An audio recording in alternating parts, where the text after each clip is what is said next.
अस्सलामुअलैकुम, आप देख रहे हैं बोल न्यूज हेडक्वार्टर्स। मैं हूं सुमैया रिजवान और मैं हूं आमना खटाना। हेडलाइंस आप जान चुके हैं, आज बुलेटिन में बात करेंगे। सियासी पार्टियों से तलब तफसीलात, शाहीनों की मुश्किलात, आजम खान के इंकशाफात, MQM के क्या तहफ्फुज़ात और कहां-कहां बरसात। आगाज में बात करेंगे, इलेक्शन कमीशन ने सियासी जमातों से 2022 से इसके अकाउंट्स की तफसीलात तलब कर ली हैं। इलेक्शन कमीशन का कहना है कि सियासी जमातें 31 अगस्त तक अकाउंट्स की तफसीलात जमा कराएं। तफसीलात चार्टर्ड अकाउंटेंट की ऑडिट शुदा होनी चाहिए।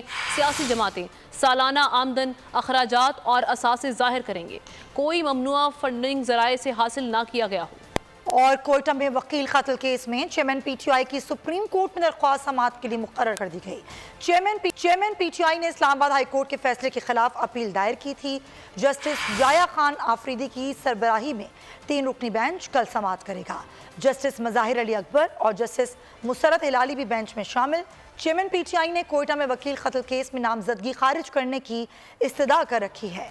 चेयरमैन PTI ने मुकदमे की कार्रवाई रोकने की भी इस्तदा कर रखी है। Supreme court practice and procedure act के खिलाफ दरख्वास्तों को डीलिस्ट कर दिया गया है। सुप्रीम कोर्ट में प्रैक्टिस एंड प्रोसीजर बिल के खिलाफ दायर दरख्वास्त से 21 जुलाई को समाअत के लिए मुकर्रर थी। चीफ जस्टिस पाकिस्तान की सरबराही में 8 रुकनी लार्जर बेंच ने समाअत करना थी। दरख्वास्तों को दोबारा समाअत के लिए मुकर्रर किया जाएगा। और कौमी असम्बली की तहलील और निगरां सेटअप का मामला। काफिले की क़यादत की मुशावरत सरबराह मुस्लिम लीग चौधरी शुजात हुसैन ने चीफ ऑर्गेनाइजर चौधरी सरवर से मुलाकात की। गैर जानिबदार निगरां सेटअप के हवाले से तजावीज़ का जायजा लिया गया। चौधरी शुजात हुसैन ने कहा कि इलेक्शन आइन के मुताबिक मुकर्ररा वक्त पर होने चाहिए। उम्मीद है कि निगरां वज़ीर आज़म के लिए इत्तेहादियों की मुशावरत से मुतफ़िक़ा नाम पर इत्तेफाक किया जाएगा।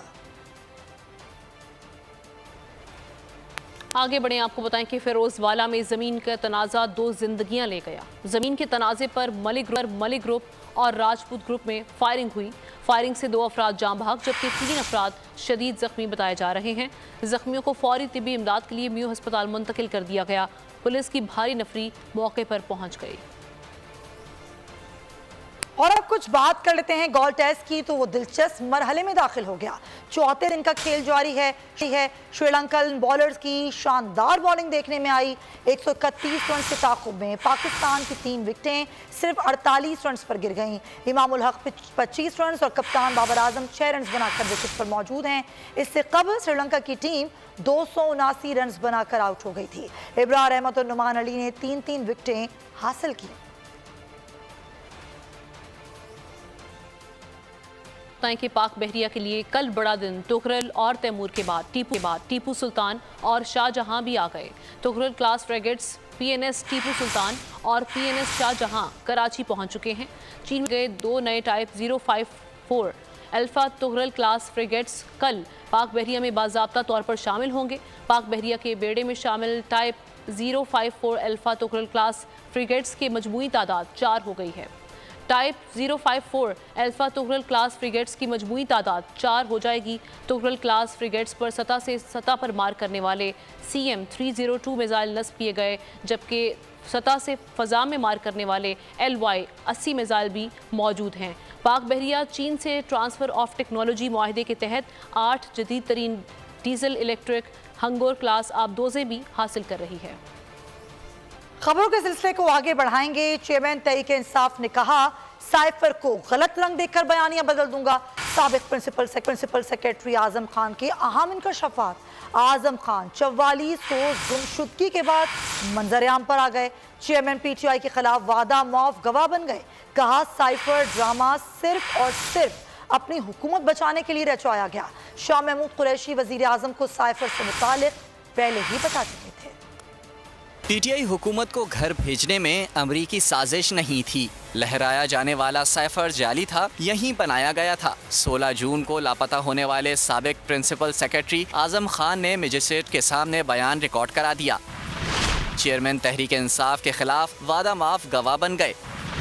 इंकशाफ किया। तहरीक अदम एतमाद से बचने के लिए चेयरमैन PTI ने साइफर को बैरूनी साजिश का रंग दिया। मंसूबा बनाया, साइफर को गलत रंग देकर अवाम का बयानिया बदल दूंगा। आजम खान ने बताया 8 मार्च 2022 को सेक्रेटरी खारजा ने साइफर के बारे में बताया। 9 मार्च को चेयरमैन तहरीक इंसाफ ने साइफर मुझसे लेकर गुम कर दिया। फैसला किया दस्तावेज को अपोजिशन और इस्टेब्लिशमेंट के खिलाफ इस्तेमाल करूंगा। मना करने के बावजूद सीक्रेट मरासला जाती मफाद के लिए मजमे में लहराया। रिकॉर्ड बयान में आजम खान ने बताया 28 मार्च को बनी गाला और 30 मार्च को स्पेशल कैबिनेट मीटिंग में साइफर का मामला ज़ेरे गौर आया। तहरीक इंसाफ के चेयरमैन ने साइफर अपने पास रखकर कानून की खिलाफ वर्जी करने के साथ अवाम और मुल्की सलामती इदारों के खिलाफ नफरत का बीज बोया। साइफर गुम नहीं हुआ बल्कि अभी भी चेयरमैन PTI के पास है। खुफिया सरकारी दस्तावेज को तहवील में रखना जुर्म है। चेयरमैन PTI को हर सूरत सजा मिलनी चाहिए। वफाकी वजीर दाखिला राना सनाउल्लाह ने मुतालबा कर दिया। कहा आजम खान के बयान से पता चल गया कि असल मीर जाफर कौन है। ये इकबाली बयान चेयरमैन तहरीक इंसाफ के खिलाफ फर्द जुर्म है। साइफर ड्रामे से पाकिस्तान की साख को नुकसान पहुंचा। शाह महमूद कुरैशी भी इस जुर्म में शरीक है। गुम नहीं हुआ बल्कि वो इमरान खान के पास है। एक क्लासिफाइड इंफॉर्मेशन को, डॉक्यूमेंट को पब्लिक करना और फिर उसको अपने प्राइवेट पोजीशन में ले जो है वो एक ड्रामा, एक ढोंग रचाया और जो है वो एक ऐसा जुर्म किया जिसकी सजा जो है इसे हर कीमत पे मिलनी चाहिए। आजम खान का जो बयान है उस बयान से ये मालूम होता है कि इस मुल्क में असल मीर जाफर कौन था। पाकिस्तान के मफादात के साथ खेलने वाले खिलाड़ियों ने अब खुद ही जो है वो इतराफ जुर्म जो है वो कर लिया है। शाह महमूद कुरैशी साहब जो हैं इसमें पूरी तरह से वो पार्ट एंड पार्सल, इस जुर्म में वो पूरी तरह से जो है वो शरीक। और साइफर तहकीकात के लिए FIA को हिदायत जारी कर दी गई। चेयरमैन PTI का फौरी ट्रायल किया जाए। रहनुमा नून लीग तारा ने कहा कि साइफर मामले पर पाकिस्तान में बहरान पैदा किया गया। आजम खान लायक तहसीन हैं, मुल्क की मफाद को तरजीह दी। साइफर उसमें मैं खसूसी तौर पे FIA की टीम को आज ये हिदायत जारी हम कर चुके हैं कि इसकी तफ्तीश जो है वो मुकम्मल तौर पे की जाए। मैं तो ये मुतालबा रखना चाहता हूँ न्याजी के खिलाफ फिलफौर ट्रायल जो है वो चलवाया जाएगा। साइफर जिस पर झूठ बोला गए, जिस पर इतना बड़ा पाकिस्तान के अंदर बहरान पैदा किया गया और मैं समझता हूँ काबिल तहसीन है, लायक तहसीन है आजम खान, जिसने पाकिस्तान के मफाद पर सौदा नहीं किया, जिसने पाकिस्तान के मफाद को ज्यादा अजीज तर रखा। साबिक प्रिंसिपल सेक्रेटरी आजम खान के साइफर से मुतालिक इंकशाफात। रहनुमा पीपल्स पार्टी कमर जमान कायरा ने बोल न्यूज से खुसूसी गुफ्तगू में कहा कि पहले ही यकीन था कि ये झूठ पर मबनी है, इसमें कुछ नहीं। झूठ पर मबनी सारा बयानिया खड़ा किया गया था। हसन मुर्तजा बोले कि इन लोगों के खिलाफ कानूनी कार्रवाई होनी चाहिए। ये लोग झूठ की सियासत करते हैं। तो तकलीफ इस बात की बहरहाल जरूर है कि एक बंदा जो वज़ीर आज़म पाकिस्तान रहा, आला तरीन खुदे में मुल्क में उसको इतना इज्जत थी खेल में और सियासत में, वो पाकिस्तान के सालमियत, पाकिस्तान के खारजा ताल्लुकात के ऊपर हरफ डाल रहा है और सिर्फ अपनी गिरती हुई साख को बचाने के लिए। ये बहुत अफसोसनाक था। बाकी ये कोई खबर हमारे लिए इसलिए नहीं है कि हमें तो पहले ही पता था कि ये झूठ पे मबनी सारा कुछ। मैं कहता हूँ ये पेड लोग थे, ये बाहर से जो फॉरेन फंडिंग आती थी वो इसीलिए लेते थे, ममनुआ फंडिंग लेते रहे हैं। इन्होंने तो इस मुल्क के साथ बड़ा खिलवाड़ किया है। और जब ये मैं तो ये सोचता हूँ कि अगर ये नौजवान नस्ल जिसने इन पे इस हद तक एतमाद किया, ये इन्होंने तो पूरे सियासतदानों के खिलाफ ये जिहाद करते रहे, जंग लड़ते रहे। इन्होंने पूरा हमारा सियासी कल्चर तबाह कर दिया है। इन्होंने हमारे पॉलिटिकल सिस्टम को कमजोर किया है, जिसके नतीजे में हमारा मुल्क कमजोर हुआ है। तो अब तो कोई गुंजाइश ही नहीं रहेगी इस बयान के बाद कि किसी किस्म का भी इनके खिलाफ जो है वो ट्रायल हो। ये तो गद्दारी के मुर्तकिब है। साबिक वज़ीर आज़म के प्रिंसिपल सेक्रेटरी आजम खान से मनसूब बयान पर पाकिस्तान तहरीक इंसाफ का रद्दअमल सामने आ गया। बयान में कहा गया कि आजम खान 1 माह से लापता थे। उनके बयान की हकीकत तो अभी तय होना बाकी है, लेकिन लापता शख्स के 164 के बयान को अफशा किया जाना भी खिलाफ कानून और एक अलग जुर्म है। एक माह से लापता साबिक प्रिंसिपल सेक्रेटरी आजम खान से मंसूब बयान सोचा समझा मंसूबा है। आजम खान के बयान पर तहरीके इंसाफ का रद्द अमल सामने आ गया। तर्जुमान PTI का कहना था आजम खान 17 जून से लापता है। इनकी गुमशुदगी का बाज़ाब्ता मुकदमा दर्ज है। वफाकी पुलिस इन्हें तलाश करने में ताहाल नाकाम है। एक गुमशुदा शख्स की जानिब से मजिस्ट्रेट के रूबरू 164 के बयान का रिकॉर्ड करवाया जाना मायने खेज है। लापता शख्स के 164 के बयान के मंदरजात का अफशा होना भी खिलाफ कानून और एक अलग जुर्म है। तर्जुमान पाकिस्तान तहरीके इंसाफ का मजीद कहना था आजम खान का मुबैना बयान इसी सिलसिले की कड़ी दिखाई देता है, जिससे जेर हिरासत अफराद इस्तेहकाम या पार्लियामेंटेरियंस की सफ़ों में से बरामद या प्रेस क्लब से बाजियाब होते हैं। चेयरमैन PTI कौम को बता चुके हैं कि मुल्क में जारी जबरी गुमशुदगियों और गैर कानूनी गिरफ्तारियों के हकीकी मुहर्रकात क्या है। तर्जुमान ने कहा निहायत उजलत और फ्रस्ट्रेशन में ज़राए अबलाग को जारी किया गया स्क्रिप्ट साइफर पर बयान खुद रियासती मौक़िफ़ के लिए भी तबाहकुन है। कौमी सलामती कमेटी के 2 मुख्तलिफ अदवार में होने वाले इजलासों में पूरी सिविल और अस्करी क़यादत ने साइफर को पाकिस्तान के अंदरूनी मामलात में सरीहन मदाखलत करार दिया था। खबर यह है कि इस्लामाबाद की इंसदादी दहशतगर्दी की अदालत ने PTI चेयरमैन की फेडरल जुडिशल कॉम्प्लेक्स और इस्लामाबाद हाई कोर्ट के बाहर तशद्दुद से मुतालिक 3 मुकदमात में जमानत में 26 जुलाई तक तौसी कर चेयरमैन PTI पर हुजूम की क़यादत करने का इल्ज़ाम है। National crime agency 190 million pound और तोशाखाना केस में भी चेयरमैन PTI की अबूरी जमानत में 26 जुलाई तक तौसी कर दी गई। और लाहौर हाई कोर्ट ने 3 मुकदमात में डिस्चार्ज करने के खिलाफ हुकूमती अपील की समाअत पर चौधरी परवेज इलाही को दोबारा नोटिस जारी करते हुए जवाब तलब कर लिया। जस्टिस शरवत चौधरी ने पंजाब हुकूमत की अपील पर समाअत की। हुकूमत पंजाब की तरफ से डिप्टी प्रोसिक्यूटर जनरल ने दलाइल दिए। अदालत ने समाअत 12 अगस्त तक मुलतवी करते हुए वकला को दलाइल के लिए तलब कर लिया। उधर परवेज इलाही को नामालूम जगह पर मुंतकिल करने और हब्स बेजा में रखने के खिलाफ उनकी अहलिया ने दरख्वास्त दायर की। दरख्वास्त में हुकूमत पंजाब IG IGJ खानाजात और DC लाहौर को फरीक बनाया गया। फौजी अदालतों से मुतालिक केस में हुकूमत ने एक बार फिर फुल कोर्ट बनाने की इस्तदा कर दी। चीफ जस्टिस ने रिमार्क्स ये कि 9 मई मुल्जिमान का ट्रायल अगर सिविल अदालतों में हुआ तो शायद ज़्यादा सख्त हो। जस्टिस मुजाहिर नकवी ने इस्तफसार किया कि 9 मई के वाक़यात कोई शहादत नहीं हुई तो 302 की दफ़ा कैसे अलग गई। जस्टिस मुनीब अख्तर ने कहा कि ममनुआ इलाकों में दाखिले पर ऑफिशियल सीक्रेट एक्ट की दफ़ा 3 का इतलाक भी होता है। मुल्जिमान पर यह दफ़ा क्यों नहीं लगाई गई। अदालत ने समाअत जुमे तक मुलतवी कर दी।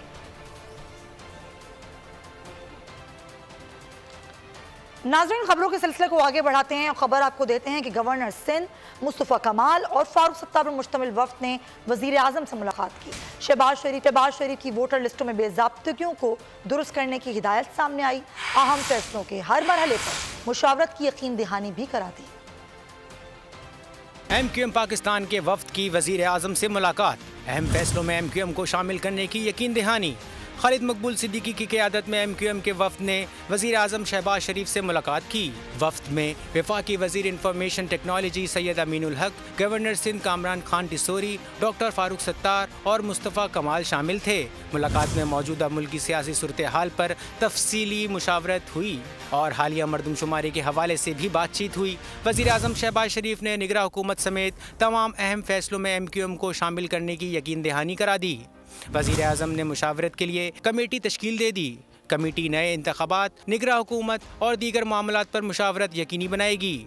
वफ़द ने वज़ीर आज़म को कराची में वफाकी हुकूमत के जारी मनसूबों की ज़ाती निगरानी और तरजीही बुनियादों पर इन पर काम यकीनी बनाने पर खराज तहसीन पेश किया। खबरों का सिलसिला आगे बढ़ाते हुए आपको बताएं कि लाहौर में धोबी मोहल्ले में करंट लगने से 2 बच्चे जाँ बहक, 1 जख्मी हो गया। तर्जुमान लाहौर DC के मुताबिक बच्चे बारिश के पानी में नहाते हुए करीबी खंबे में आए करंट की जद में आ गए। 8 साला जुबैर और 12 साला मौके पर जाँ बहक जबकि 10 साला जहीर जख्मी हो गया। DC लाहौर राफिया हैदर का नोटिस, AC कैंट को मौके पर पहुँचने का हुक्म दे दिया।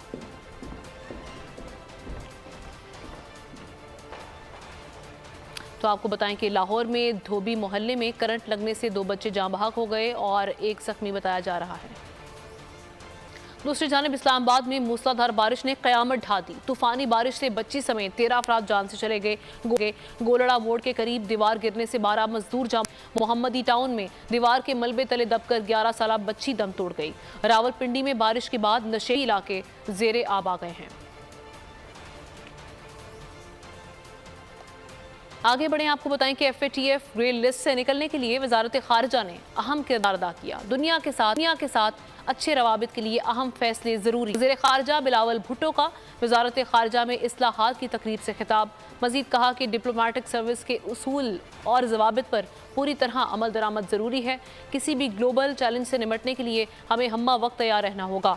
वजारत खारजा के अफसरान की कारकर्दगी को सराहते हुए वज़ीर खारजा ने कहा कि वजारत खारजा के अफसरान मुल्की मफाद के लिए अहम किरदार अदा कर रहे हैं। दुनिया भर में मौजूद पाकिस्तानी मिशंस मुल्क के लिए किरदार अदा कर रहे हैं। वजारत खारजा के अफसरान हमारा कीमती असासा हैं। उधर सेनेटर मुशाहिद हुसैन ने कहा है कि खित्ते पाकिस्तान में कोई भी तब्दीली आए, पाक चीन दोस्ती पाकिस्तान की खारजा पॉलिसी का अहम सतून है। दोनों ममालिक के कोई जारहाना अज़ाइम नहीं है। CPEC के जरिए खित्ते में पाकिस्तान का कलीदी किरदार सामने आ रहा है। इस वक्त खित्ते में से सबसे बड़ा चैलेंज इंफॉर्मेशन वॉरफेयर है। चाहे जो भी तब्दीली इस खत्ते में आए या पाकिस्तान में आए, पाक चीन दोस्ती एक सतून है पाकिस्तान की खारजा पॉलिसी का, लेकिन बुनियादी तौर पर यह मुस्बत है अमन के लिए, सलामती के लिए। CPEC के जरिए पाकिस्तान का जो कलीदी किरदार उभर रहा है इस खत्ते में, वस्ती एशिया के साथ, खलीजी ममालिक के साथ, चीन के साथ, जनूबी एशिया के साथ हमारी जो कुर्बत है उसको हम, एक तो ये है कि हमने कहा कि ये इस वक्त सबसे बड़ा चैलेंज जो हो रहा है इस खत्ते में वो है मीडिया के हवाले से इंफॉर्मेशन। सिविल सोसाइटी के वफ्द ने जिना हाउस लाहौर का दौरा किया और शदीद अल्फाज में 9 मई के वाक़यात की मजम्मत की। शुरका का कहना था कि बाबाए क़ौम मोहम्मद अली जिन्ना से मंसूब होने के बायस काबिल कदर था। मुनज़्ज़म साजिश के तहत ये तकरीब कारी की गई। देखे हैं जिस तरह इस जिना हाउस पे हमला किया गया है, हम उसकी शदीद अल्फाज में उसकी मजम्मत करते हैं इस दिल खराश वाक़या पर, और हमें बहुत अफसोस हुआ है देख कर इतनी कदीम जगह को, और इतनी एक हमारे नज़दीक तो ये बहुत मोतबर और पाकीज़ा जगह है जहाँ पे जिन्ना साहब ने अपनी रिहाइश रखी और जो जिन्ना साहब के नाम से हाउस है। तो ये कहा जाता है कि पाकिस्तान है तो हम हैं। मैं इसमें ये भी कहूँगा कि फ़ौज है तो पाकिस्तान है। किसी इदारे के साथ पाक का लफ्ज़ नहीं लगता। ये एक वाहिद इदारा है जिसके साथ पाक फ़ौज का लफ्ज़ लगता है। हम अपनी पाक फ़ौज के साथ शाना बशाना खड़े हैं। ये तो देख के बहुत दुख हुआ कि ये तो हमारे कायदे आज़म का भी सारा सामान इन्होंने जला दिया और ये पूरी की पूरी बिल्डिंग को जला के राख कर दिया है। तो बहुत अफसोस के साथ ये मुझे कहना पड़ रहा कि ये हमारे लोग हैं, ये सारे के सारे पाकिस्तानी हैं। जिसने भी ये काम किया है, कोई भी बंदा हो, उसको कैफरे किरदार तक पहुँचाना चाहिए। पाकिस्तान एक्स सर्विसमैन सोसाइटी के रहनुमा lieutenant general retired Abdul Qayyum का कहना है कि तमाम सियासी जमातों और लीडर्स को मुहिब वतन समझता हूँ। पाक फौज के खिलाफ मुहिम हुकूमत और अपोजिशन सबके लिए लम्हा फिक्रिया है। प्रेस कॉन्फ्रेंस में उनका कहना था कि GHQ और पेशावर APS हमले में भी भारत मुलव्वस है। भारत ने आज तक पाकिस्तान का वजूद तस्लीम नहीं किया। पाकिस्तान की सलामती के लिए अफगानिस्तान में भारतीय तसल्लुत बड़ा खतरा है। पाक फौज के खिलाफ मुहिम हाइब्रिड वॉरफेयर का हिस्सा है।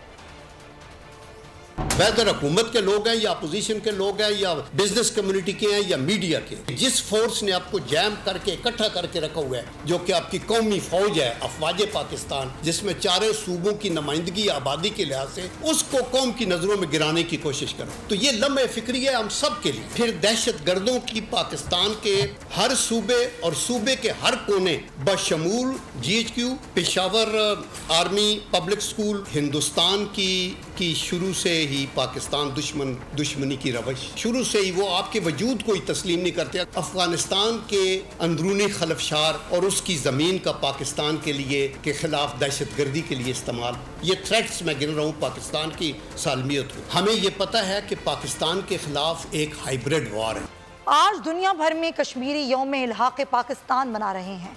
19 जुलाई 1947 को ऑल जम्मू कश्मीर कॉन्फ्रेंस के हंगामी इजलास में करारदाद इल्हाक़ पाकिस्तान मुतफ़िक़ा तौर पर मंजूर की गई। करारदाद की मंजूरी पूंछ बगावत और आज़ाद कश्मीर की आज़ादी का बाइस बनी, मगर गुज़िश्ता 75 साल से भारत की जानिब से कश्मीरियों की नस्लकुशी का सिलसिला जारी है। आज दुनिया भर में कश्मीरी यौम इल्हाक़ पाकिस्तान मना रहे हैं। गुज़िश्ता 75 बरसों से कश्मीरियों की नस्ल कशी का सिलसिला जारी। 19 जुलाई 1947 को ऑल जम्मू कश्मीर कॉन्फ्रेंस के हंगामी इजलास में करारदाद इल्हाक़ पाकिस्तान पेश की गई। ख्वाजा गुलामुद्दीन वानी और अब्दुर्रहीम वानी ने करारदाद इल्हाक़ पाकिस्तान पेश की, जिसे 59 कश्मीरी रहनुमाओं ने मुत्तफ़िका तौर पर मंजूर कर लिया। करारदाद इल्हाक़ पाकिस्तान की मंजूरी पूंछ बगावत और बाद आज़ाद कश्मीर की आज़ादी का बायस बनी। 75 बरसों से कश्मीरी भारतीय साम्राज्य के गैर कानूनी कब्जे के खिलाफ आज़ादी के लिए मुसलसल जद्दोजहद कर रहे हैं, जबकि कश्मीरियों की नस्ल कशी का सिलसिला भी जारी है और 5 लाख से जायद कश्मीरी तहरीक आज़ादी की राह में शहीद हो चुके हैं। मकबूजा कश्मीर 10 लाख से जायद फौजी और पैरा मिलिट्री फोर्सेस की तैनाती के बायस सबसे बड़ी फौजी छावनी और सबसे बड़ी ओपन एयर जेल के नाम से जाना जाता है। अक़वाम मुत्तहिदा, Amnesty International, human rights watch और आलमी मीडिया मुतादिद बार कश्मीर में इंसानी हुकूक की संगीन सूरत हाल पर आवाज उठा चुका है। और अब खबर आपको दें कि कबायली जिला औरंगज़ई जो 15 सालों से दहशत गर्दी की लपेट में रहा, सिक्योरिटी फोर्सेस की कुर्बानियों की वजह से अमन कायम हुआ। पाकिस्तान के मुख्तलिफ इलाकों से सयाह औरंगज़ई का रुख कर रहे हैं। मज़ीद जानते हैं हमारे नुमाइंदे मंजूर खान से। जी मंजूर। जी बिल्कुल, इस वक्त मैं औरंगज़ई लोअर के इलाका कलाया में मौजूद हूँ। ज़िली इंतज़ामिया है, पुलिस है, सिक्योरिटी फोर्सेस है, तो उन्होंने इस इलाके को कवर में लिया, जिसके बाद यहाँ पर जो इंतज़ामात है वो आहिस्ता आहिस्ता रिकवर हो रहे हैं। हमारे साथ यहाँ पर कुछ शहरी हैं जो पाकिस्तान की दीगर अजला से आई हुए हैं, उनके साथ भी बात करते हैं। पर यहाँ पे जब मैंने विज़िट किया तो यहाँ पे बहुत पुरअमन माहौल है और सब कुछ बहुत अच्छा है। यहाँ की फोर्सेस बहुत अच्छी हैं, यहाँ के पुलिस वाले बहुत अच्छे हैं और यहाँ के लोग भी हैं जो रहने वाले हैं वो भी बहुत अच्छे हैं। जी बिल्कुल, आप लोगों ने सियाहत की बात सुनी, उनका हुकूमत वक्त से यही मुतालबा है कि यहाँ पर जो इंफ्रास्ट्रक्चर है यहाँ। किसी भी खबर के लिए आप विजिट कीजिए हमारी वेबसाइट boldnews.com।